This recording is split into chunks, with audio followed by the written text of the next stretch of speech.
Since I came to the US, I've had the pleasure of talking to a huge amount of immigrants. We, of course, discussed a lot of different things, among which naturally was the language. One of the first things people would ask me is, how's your English? Because your English would determine the kind of job you can get here, whether you can go to college right away, if you can manage doing basic but necessary tasks like going to the bank, how social you can be, and of course, where you can live. Because there are diverse states with lots of different communities from all around the world, and there are states where diversity is hardly a priority. And I, in turn, would also ask the same question. Unfortunately, I have countless examples by now. It's shocking, actually, of people who've lived here in the United States for many years.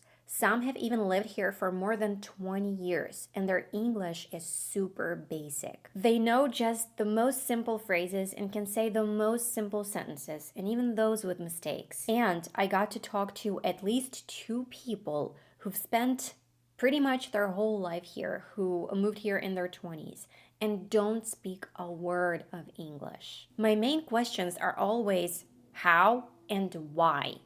And the stories they all told me were almost identical in all the cases. They all thought acquiring English would be a piece of cake once they moved to an English-speaking country.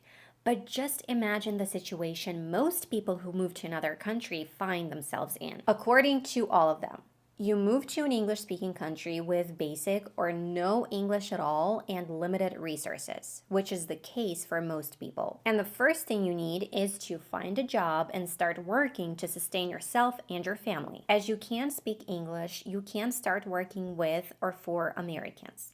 You can't start working in your profession right away because you'd need a reevaluation of your diplomas and most likely complete some courses to get a license or certification, for which you also need English. So you find a job in your community of people from your country who speak your native language. And there are so many communities of different nationalities in big cities here, which is where most immigrants usually move. You can find literally everything in those communities: restaurants, banks, stores, hotels, and churches. You can find a doctor or a lawyer or whoever you need who speaks your native language. And you can find a job in those communities. And they also move into those communities or close to them because it feels comfortable. Then they start thinking about their English and searching for some courses.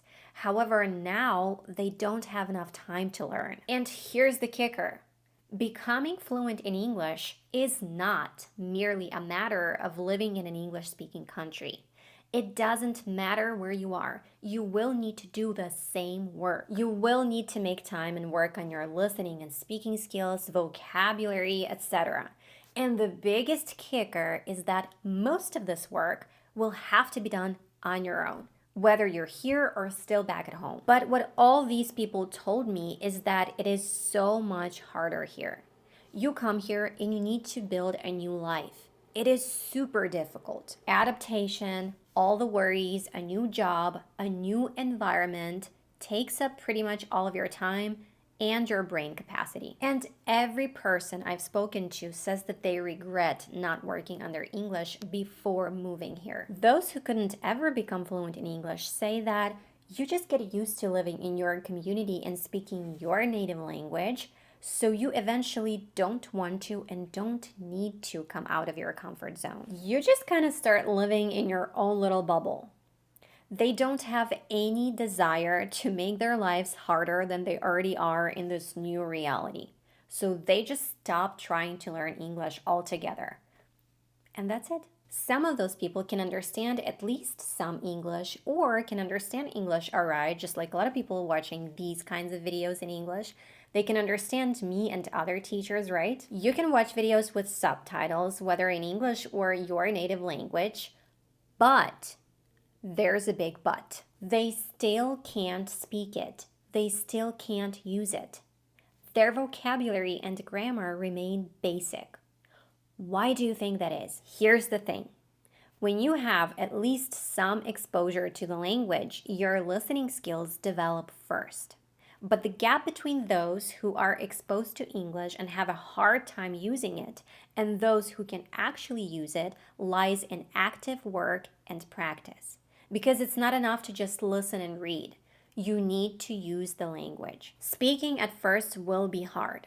That's why you'd use shadowing and copying and lots of repetitions of the same things. And you do that on your own or with the help of a coach or teacher. Strangers on the streets, in the stores, or co-workers, if you're lucky enough to be hired into an American environment, won't be teaching you, correcting you, or helping you speak. And unfortunately, a language doesn't magically download into your brain when you step foot into an English-speaking country. Although that would be nice.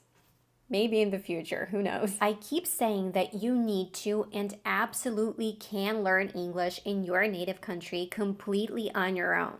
And I should know because I've done this.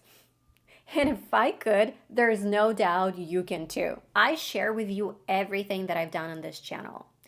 And believe me, when I came to this country, I thanked God that I was able to do the work and come here with spoken English because I needed it from day one. However, I've noticed there are so many people in the comments that are convinced otherwise and just keep arguing with me whenever I talk about this. For some reason, people think that I'm wishing bad on them or something, as if I want to make them work more than they need to or more than they want to. But all I'm trying to do is to save you time and trouble. You, of course, can take it or leave it. It's totally your choice. But just ask yourself this one question and be honest with yourself.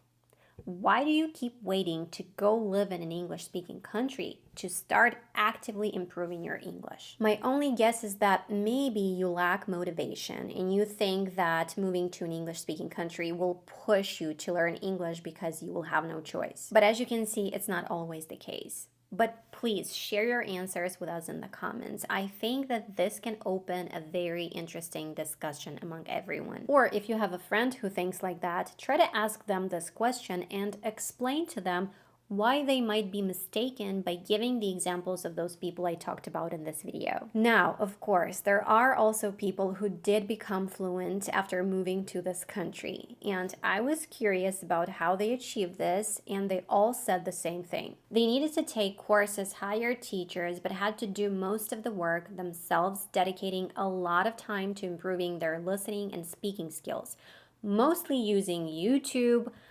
joining speaking clubs, and seizing every opportunity to speak English. And it also took them years of hard work. So don't just take my word for it. Listen to the testimonies of all those people I talked to. And we're not even considering those who come here to study. They obviously arrive with at least the level of English needed to get into college. And then they inevitably improve because they have no choice. They need to study in English. Also, consider all those people fluent in English who have never lived in an English-speaking country, and some have never even visited one. Some had an English-speaking environment while others didn't, and yet they managed to become fluent in English. All I'm trying to say is that anything is possible if you put your mind to it. Well, that's it for this video. I tried to keep it concise and include just the main points, but of course, I have a lot more to say on this topic, so let's continue this conversation in the comments section. So guys, comment, like, and subscribe, and until the next one.